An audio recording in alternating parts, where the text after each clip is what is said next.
Join me as I make Thanksgiving dinner in my tiny cottage kitchen.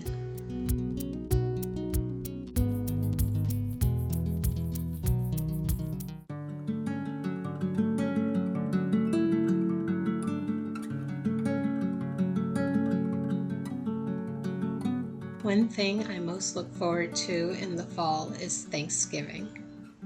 I look forward to not only the abundance of food, but also the warm memories made with family and friends as we reflect on all of the ways we've been blessed. It's when my tiny cottage kitchen works harder than any other time of the year, and I'm always amazed at how much it can do. This year, I will prepare a few of my favorite Thanksgiving dishes. So first I will be making the collard greens since they have to soak for several hours. I've heard that soaking them in baking soda helps to lift the dirt and neutralize the pungent flavor, so I'll be trying this method for the first time.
The next thing I'll get going is the turkey. I usually get a small one, and this one is about 10 pounds, and it was on sale for 79 cents a pound, so I paid less than $8 for it. After I bought it, I noticed on the package that it has some added ingredients that I don't want, so I'll be rinsing the brine off the turkey. Since it's so small, it only needs to bake for about 3 to 4 hours. I don't normally baste it, I just let it cook the whole time, and it usually comes out with a crispy skin and tender and juicy on the inside.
And naturally, next on the list is the stuffing, or technically dressing, since I'm making it on the side.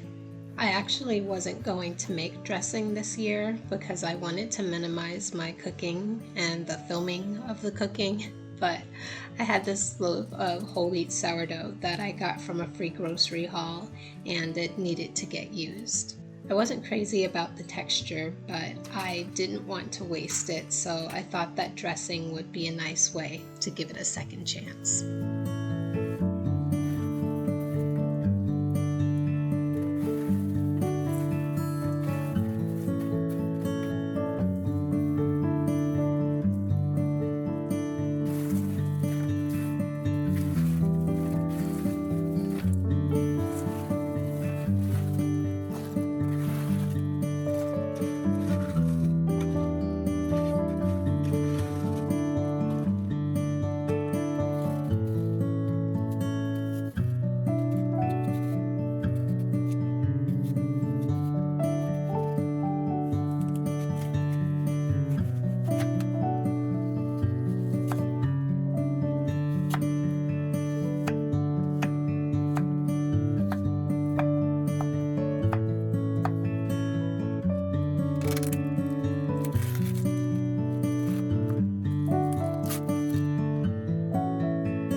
I'll be making baked macaroni and cheese. I actually use this cavatappi pasta because I like the shape of it, and I don't know if it's just my imagination, but the spirals seem to hold all of the cheesy goodness really well. This is a family favorite that gets requested every year, probably because I only make it once or twice a year.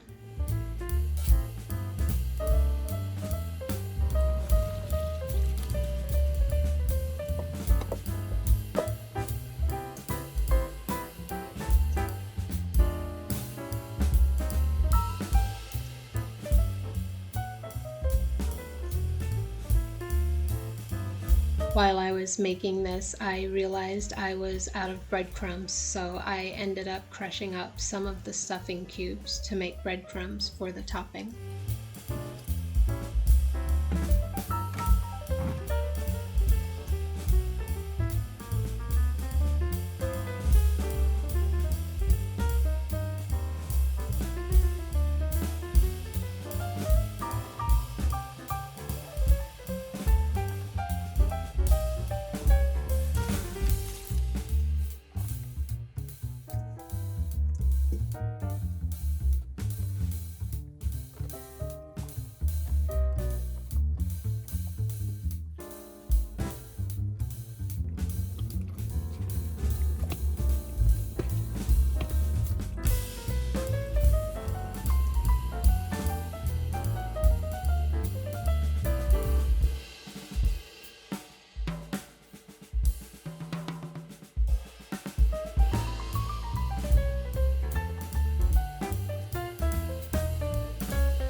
For dessert, I'll be making pumpkin pie.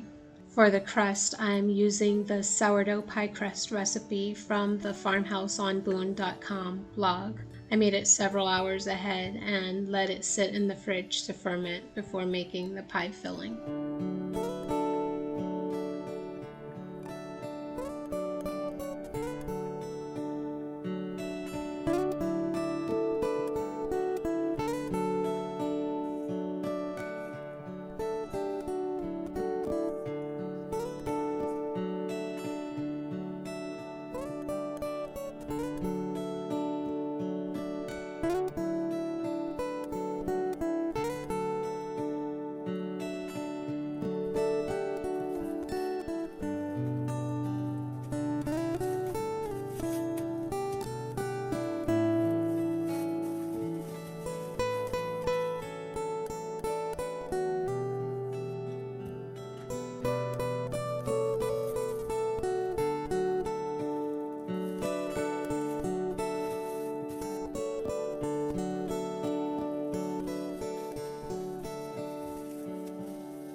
I thought I'd try the recipe on the back of this can of pumpkin puree for the convenience and since I'm still fairly new at making it from scratch.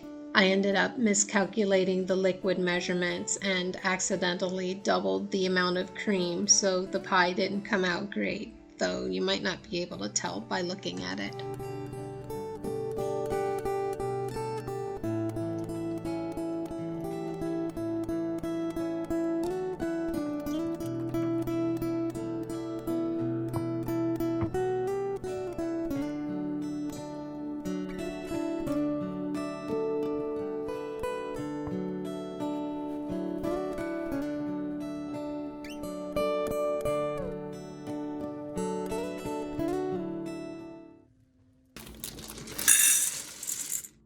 I've enjoyed making my own cranberry sauce for the last several years. I'll also be using the recipe on the back of this bag of cranberries from Trader Joe's, though I have previously made it without a recipe since it's fairly easy to make. I wanted to reduce the amount of sugar I use, so at first I only started with half the required amount, but later ended up adding the rest of the sugar because it was too tart without it.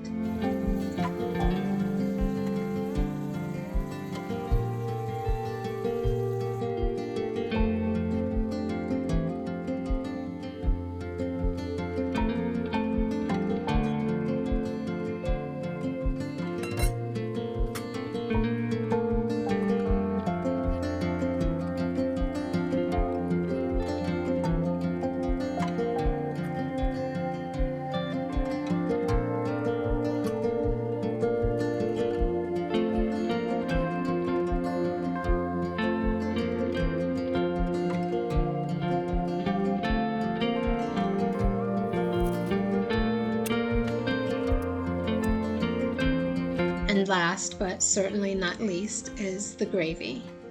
I used broth I made from the turkey neck bone I boiled earlier, as well as some homemade chicken broth I had in the fridge.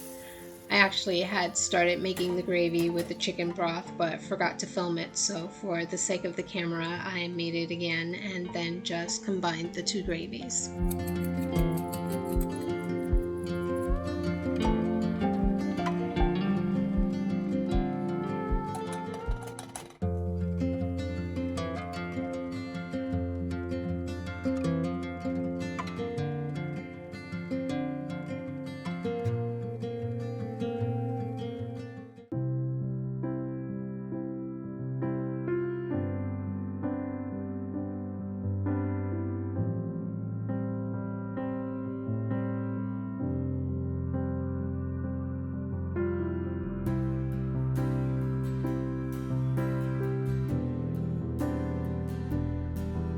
This year, I wasn't even sure that I would be able to afford to prepare a Thanksgiving dinner, so I am thankful for this meal and all of God's provision.